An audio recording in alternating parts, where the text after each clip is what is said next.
प्रिय मित्र, जय मसीह की। आशा करता हूँ कि आप स्वस्थ हैं, आप प्रभु के कार्य में व्यस्त हैं और जीवन में मस्त हैं। तो प्रियो, हम उत्पत्ति की किताब और उसके 31वें अध्याय में हैं और यहाँ पर हम उसके 22 पद को पढ़ने वाले हैं और उससे कुछ बातचीत आपके साथ करने वाले हैं। तो प्रियो, इस वीडियो में अंत तक बने रहें और प्रभु की जानकारी या परमेश्वर की जानकारी आप बाइबल के माध्यम से लेते रहें, क्योंकि बाइबल हमें बहुत सी बातों के लिए प्रेरित करती है और सिखाती है कि हम इन किरदारों से या इन कहानियों से या इन जो परमेश्वर ने अपने प्रियजनों के साथ कार्य किया, वैसे ही हम अपने जीवन में भी उन कार्यों को करवा सकते हैं। जैसे हम अब्राहम के जीवन में, फिर इसहाक के जीवन में, फिर याकूब के जीवन में, फिर यूसुफ के जीवन में कार्य को देखते हैं। और यहीं पर यह बात खत्म नहीं होती है प्रियो। आज भी हमारा प्रभु उद्धारकर्ता के रूप में इस जिंदगी में आया या संसार में, जगत में आकर उसने हमारे लिए अपने प्राणों को दिया और उसके कार्य आज भी होते जा रहे हैं और वो कार्य कभी बंद नहीं होंगे। तो प्रियो, मैं यहाँ पर इस प्रकार से कहना चाहता हूँ, 22 पद को हम जब पढ़ेंगे 31 के, तीसरे दिन लाबान को समाचार मिला कि याकूब भाग गया है, इसलिए उसने अपने भाइयों को साथ लेकर उसका 7 दिन तक पीछा किया और गिलाद के पहाड़ी देश में उसको जा पकड़ा है। प्रियो, याकूब बिना बताए वहां से भागा है या निकल आया है, क्योंकि वो परमेश्वर की अगुवाई में था और परमेश्वर ने बीती रात उससे बात की थी। और जब उससे बात की थी कि मैं तेरे संग हूं, तू सब कुछ लेकर अपने पिता के घर या पिता की भूमि पर लौट जा। और उसकी पत्नियों ने उसका साथ दिया था। वो फर्ज निभाया था कि वो उसकी पत्नियां हैं। जैसे कि एक पत्नी अगर अपने पति के साथ खड़ी रहती है हर बात में, हर काम में, तो फिर उसे साहस मिलता रहता है, फिर वो अकेलापन महसूस नहीं करता है। और याकूब के साथ भी ठीक वैसा ही हुआ।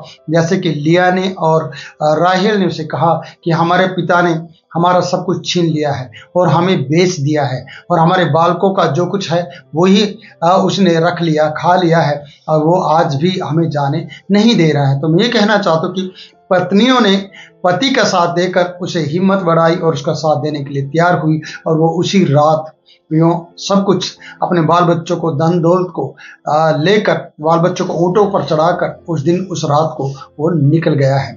और अब लाबान को पता चला है, जो ऊन कतरने के लिए भेड़ बकरियों का मैदान में गया हुआ था, और जब उसे पता चला, ये तीसरे दिन की बात है, तो उसे समाचार मिलने पर उसने अपने भाई बंधुओं को साथ लेकर याकूब का पीछा किया और 7 दिन तक वो उसका पीछा करता रहा और 7वें दिन उसे जा पकड़ा। और हम जब 24 पद को देखते हैं, परंतु यहाँ पर लिखा है कि गिलाद के पहाड़ी देश में उसको जा पकड़ लिया। और 24 पद हमें ये बता रहा है, परंतु परमेश्वर ने उस रात के स्वप्न में आरामी लाबान के पास आकर कहा, सावधान रहे, तो याकूब से ना तो भला कहना और ना बुरा कहना। इस पद से हमें ये जानकारी मिलती है कि लाबान उसके साथ बुरा व्यवहार करने के लिए तैयार था और उसके साथ दुश्मनी वो करना चाहता था, उसे मार देना चाहता था, उसके बाल बच्चों को छीन लेना चाहता था, उसके धन दौलत को उसे छीन कर, उसको मार कर वो वापस सब चीज़ों को, अपनी बेटा बेटी और बच्चों को लौटा ले आने के लिए तैयार था। क्योंकि वो भाई बंधुओं के साथ गया था और वो पूरी मनसा के साथ गया था कि वो गुस्से में था, क्रोध में था और वो उसे मार देना चाहता था। इसलिए परमेश्वर ने बीती रात को उससे बात की है। और क्या बात की है?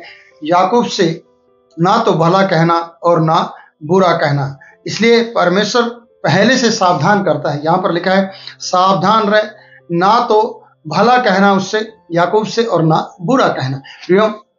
यहाँ ये देखा जाता है कि परमेश्वर याकूब के लिए जागृत है।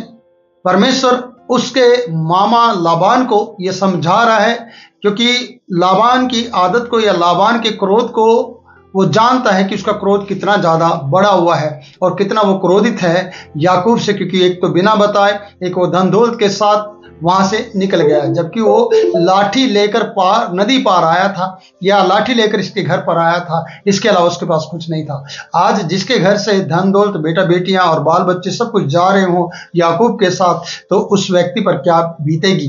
तो आपको मैं ये बताना चाहता हूं कि लाबान बहुत ज्यादा गुस्से से भरा हुआ है, लेकिन सच्चा जीवित परमेश्वर याकूब के साथ है और याकूब का परमेश्वर होने के नाते, इसहाक और अब्राहम का परमेश्वर होने के नाते उसने क्या किया है, बीती रात को या रात को समाचार देकर या दर्शन देकर लाबान से कहा है कि तू याकूब से भला और बुरा कुछ भी नहीं कहेगा।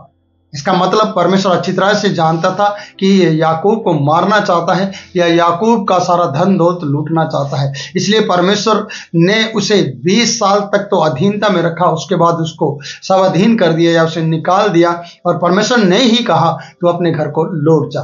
लाबान कभी भी उसे अपने घर से जाने नहीं देता और उसे मरते दम तक उससे सेवा करवाता और उसका लाभ उठाता रहता। उसकी जो हानि उसने ठानी थी उसके लिए परमेश्वर ने उसे कह दिया कि तुझसे भला बुरा नहीं कहेगा। आज प्रियो, इस वीडियो के माध्यम से मैं आपको ये कहना चाहता हूं, अगर आपको परमेश्वर ने कुछ कमांड किया है, परमेश्वर अपने वचन के द्वारा आपकी अगुवाई की है, तो आपको आगे बढ़ना होगा। आपको फिर उन लोगों से पूछने की जरूरत नहीं पड़ेगी जिनकी अधीनता में आप रह रहे होंगे। अगर परमेश्वर ने आपसे बात की है, यहाँ याकूब से परमेश्वर ने बात की है इसलिए वो निकला है और फिर से वो जिसकी अधीनता में ये रह रहा था, लाबान की, जो उसके साथ धोखा कर रहा था, जो उसकी मजदूरी को 10 बार बदल चुका था, जो उसको हमेशा हानि में ले जा रहा था और परमेश्वर से बढ़ोतरी दे रहा था याकूब को, और लाबान हमेशा इसका नुकसान चाह रहा था। और इसके बाल बच्चे याकूब के बारे में बहुत कुछ गलत बोल रहे थे कि उन्होंने हमारे पापा का सब कुछ छीन लिया है, जैसे कि हम 31 अध्याय के पहले पद में पढ़ते हैं। तो हमें ये मालूम पड़ता है कि फिर भी परमेश्वर वफादार है। परमेश्वर ने याकूब की भलाई की और इसको उस हानि करने से रोका कि और याकूब को कुछ भी नहीं कहे। प्रियो, याकूब के साथ परमेश्वर था इसलिए लाबान उसका कुछ भी नहीं कर सका। लाबान बहुत कुछ करने की ताकत रखता था क्योंकि वो एक किस्म से बदमाश नजर आता है, वो एक किस्म से मजदूरी बदलने में माहिर है, वो चालाकी और अपने तरफ लोगों को करने में माहिर है, जैसे कि हम याकूब को उसके साथ रहते हुए देखते हैं। और उसने कितनी बार याकूब को मीठी वाणी से या बातों से उसे फुसला कर रखा और बहला कर रखा और उसे अपने साथ 20 साल तक उसे सेवा ली है। तो प्रियो, वो सिर्फ शादी करने गया था याकूब और शादी के बाद उसे लौट आना था, लेकिन नहीं प्रियो, लाबान ने उसे 20 साल अपने साथ काम या सेवा करवाता रहा, लेकिन परमेश्वर ने उसे कहा अब तू यहां से जा। और जब वो जा रहा है और ये 7 दिन से उसका पीछा कर रहा है, इसकी मनसा क्या हो सकती है इसकी बातों से पता चलता है। आगे जब हम वचन पढ़ेंगे वहां पर कोई आपको पता चलेगा कि लाबान क्या कह रहा है। आइए हम 24 का और 25 भी पढ़ लेते हैं। 31 का 25, लाबान याकूब के पास पहुंच गया और याकूब अपना तंबू गिलाद नामक पहाड़ी देश में खड़ा किया था याकूब ने, और लाबान ने भी अपने भाइयों के साथ अपना तंबू उसी पहाड़ी देश में खड़ा किया। 26 पद को देखते हैं। तब लाबान याकूब से कहने लगा तूने यह क्या किया मेरे पास से। तब लाबान याकूब से कहने लगा तूने यह क्या किया कि मेरे पास से तू चोरी से चला आया और मेरी बेटी को भी ले आया, मानो तलवार के बल से बंदी बनाई गई हो। तू क्यों चुपके से भाग आया, मुझसे बिना कुछ कहे मेरे पास से चोरी से चला आया? नहीं तो मैं तुझे बड़े आनंद के साथ मृदंग और वीणा बजवाते और गीत गुवाते विदा करता, और तूने तो मुझे अपने बेटे बेटी को चूमने तक नहीं दिया, तूने मूर्खता की है।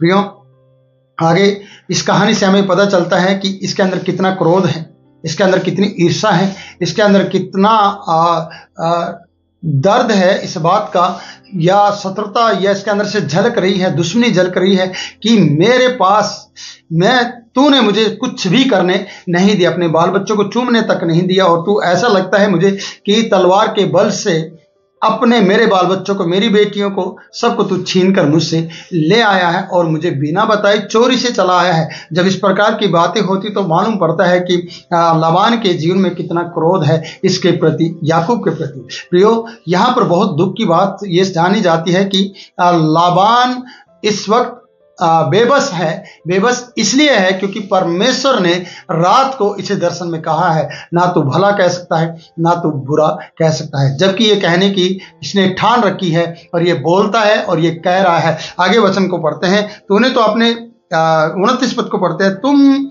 लोगों की हानि करने की शक्ति मेरे हाथ में है, तुम लोगों की हानि करने की शक्ति मेरे हाथ में है। मैं ये कहना चाहता हूँ कि सचमुच में ये शक्ति रखता है, ये सामर्थ रखता है याकूब को मारने की, याकूब के लोगों को तहस नहस करने की, उसके धन दौलत को लूटने की। पर परमेश्वर है जो सर्वशक्तिमान है, जिसने याकूब की मदद की है, जिसने इस लाबान को बीती रात से फटका मारा है, या इसे डांटा है, या इसे फटकार लगाई है, ये इसे कहा है कि तू लाबान याकूब से कुछ भी नहीं कह सकता, ना भला ना बुरा। तो प्रियो, आपके प्रति भी परमेश्वर वफादार है, आपके घराने के प्रति भी, आपके बाल बच्चों के प्रति भी, आपके बेटा बेटी के प्रति भी परमेश्वर महान है, जो आपकी हानि होने से आपको बचाएगा, और उन लोगों को जो आपकी हानि करना चाहता है उनको रात को ही बताएगा और कहेगा कि तुम ना तो उसे भला कह सकते ना बुरा कह सकते हैं। वो प्रभु यीशु मसीह आज भी जीवित है, उसका पुत्र आज हमारी अगुवाई करता है, उसका पवित्र आत्मा आज हमारी अगुवाई करता है।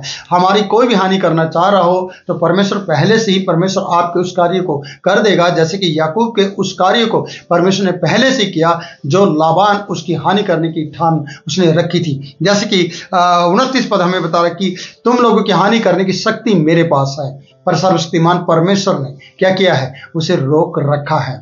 तो प्रियो, आपके लिए भी परमेश्वर वैसा ही करेगा, हम सब के लिए भी वैसा ही करेगा। वो आपकी हानि होने नहीं देगा। बस आपको परमेश्वर के कार्य के लिए निकलना होगा और उसके कार्य को करना होगा, और ये विश्वास रखना होगा कि परमेश्वर मेरे साथ है।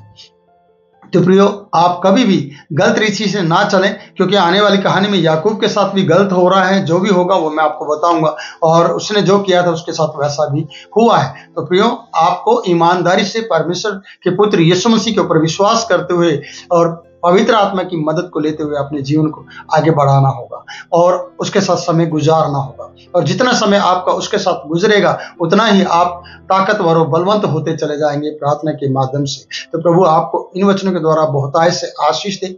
फिर मिलूंगा नई वीडियो में, तब तक के लिए मैं आपसे इजाजत चाहता हूँ। जय मसीह की।